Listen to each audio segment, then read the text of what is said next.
Hello, my name is Tori Johnson. I'm a second semester college student studying biology at Norfolk State University.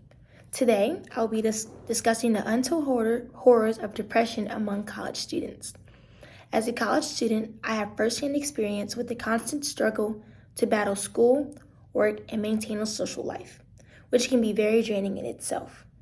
That, along with outside factors, is a perfect equation for affecting a college student's mental health and leading to depression. As peers, friends, and family, it is our job to recognize the signs and symptoms of depression and extend a hand to be a confidant for whoever is in need.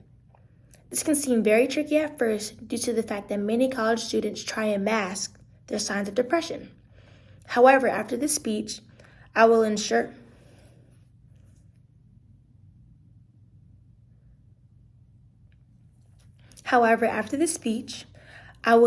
that you are able to determine and hopefully put a stop to depression among adolescents in major colleges and universities. The National Institute of Mental Health reported a nationwide survey of students at 2- and 4-year institutions. This data found that about 30% of college students reported feeling so depressed that it was difficult to function. Authors at the Mayo Clinic describe college depression as a mood disorder that causes a persistent feeling of sadness or loss in interest for at least 2 weeks or longer. Students transitioning to college are the most vulnerable to falling subject to depression. They are adapting to new schedules, workloads, and adjusting to life with roommates and figuring out how to belong. Many students have a yearning to be home, worry about finances, and tend to feel alone or isolated.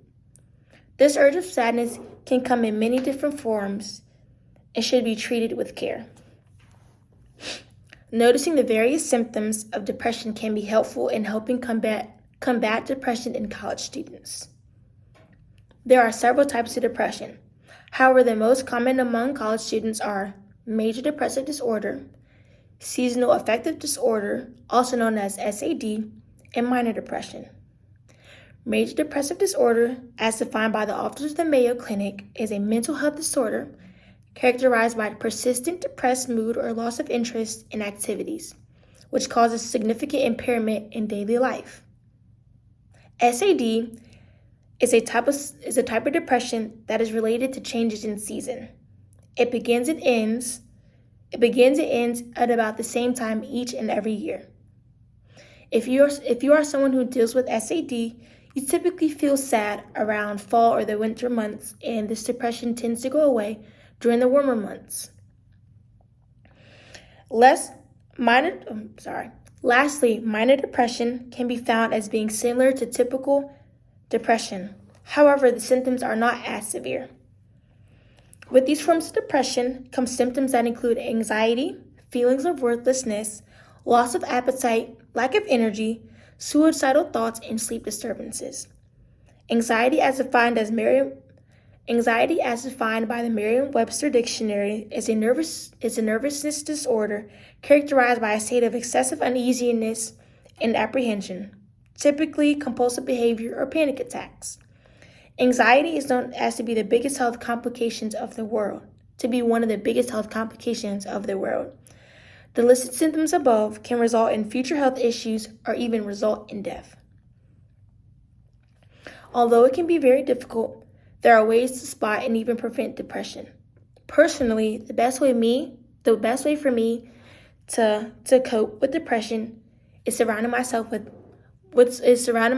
people that I love. Although it sounds counterproductive, many people struggling with depression like to isolate and take time to themselves in order to get back on the right track. Other common treatments of depression include antidepressants and psychotherapy. Today, I have discussed the topic of college depression. I have talked about various signs of college depression, ways to prevent college depression, and the leading causes.